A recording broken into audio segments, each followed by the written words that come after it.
जितनी स्विट्जरलैंड की total population है उससे ज्यादा इंडिया इंजीनियर्स प्रोड्यूस कर देता है।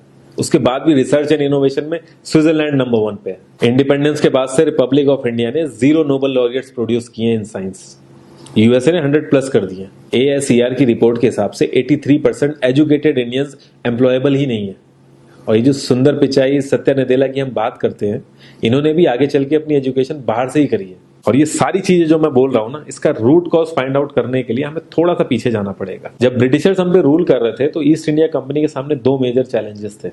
एक, कम्युनिकेशन विद इंडियन, दूसरा वर्कर्स और क्लर्क्स की बहुत जरूरत थी उन्हें।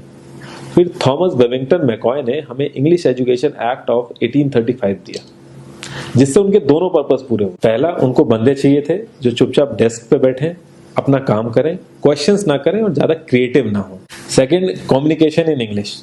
इंग्लिश सबसे ज्यादा बोले जाने वाली लैंग्वेज नहीं है, उसके बाद भी इंग्लिश एक लैंग्वेज की बजाय एक क्लास बन गया इंडिया में।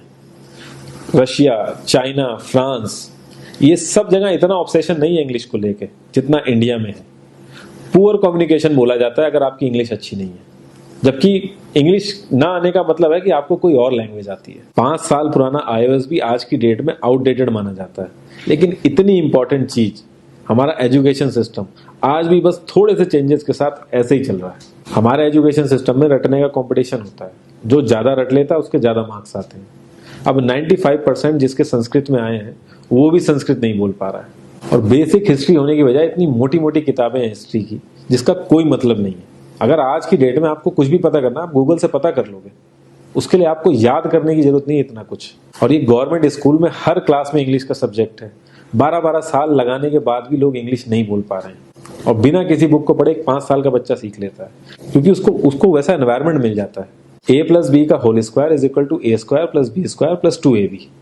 इसका रियल लाइफ में क्या यूज है किसी को नहीं पता, न प्रिंसिपल, न टीचर, न बच्चे, बस पढ़ाए चले जा रहे हैं। हो सकता है इसका कुछ मतलब हो, लेकिन आप ट्राई करके देख लेना, किसी को नहीं पता। हाँ, 2AB की जगह अगर आपने 3AB बोल दिया तो 4 लोग हंसने वाले मिल जाएंगे आपके ऊपर।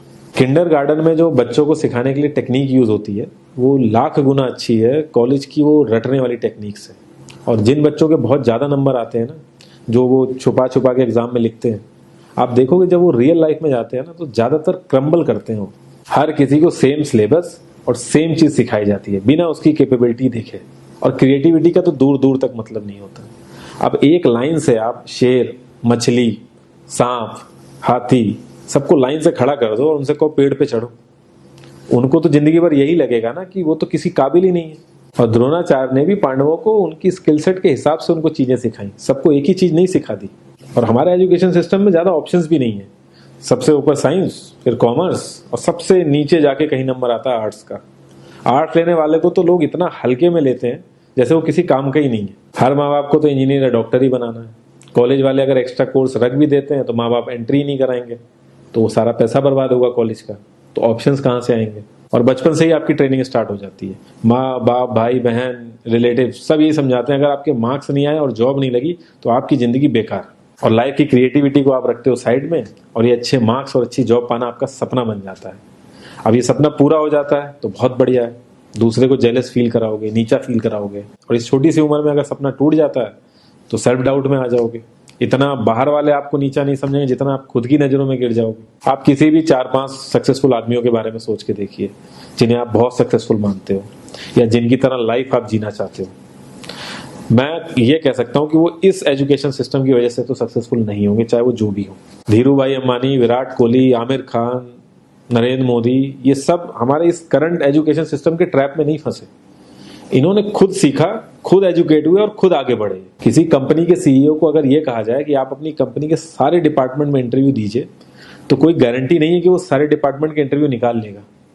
और ये भी हो सकता है कि वो आधे से ज्यादा डिपार्टमेंट के लिए क्वालिफाई ना करे एजुकेशन वाइज, लेकिन वो पूरी कंपनी चला सकता है। तो ये जो एक स्किल है, इसके बारे में बात क्यों नहीं होती? लोग अपनी 25% से ज्यादा जिंदगी इस करंट एजुकेशन सिस्टम में लगा देते हैं ताकि अपने से कम पढ़े लिखे आदमी की कंपनी में जाके उसके सपने पूरे कर सकें। इंडिया का जो करंट एजुकेशन सिस्टम है, अगर वो इतना ही अच्छा है तो जो भी सेलिब्रिटीज हैं, पॉलिटिशियंस हैं, वो अपने बच्चों को बाहर क्यों भेज रहे हैं पढ़ने के लिए? इनफैक्ट पॉलिटिशियंस के साथ तो ऐसा करना चाहिए जिस एरिया से वो जीते हो उसी एरिया के गवर्नमेंट कॉलेज में उनके बच्चों को पढ़ना कंपलसरी हो जाए, तभी वहां के गवर्नमेंट कॉलेज सुधर सकते हैं। 368 प्यून की जॉब के लिए 1.5 लाख ग्रेजुएट और 24,968 पोस्ट ग्रेजुएट ने अप्लाई किया।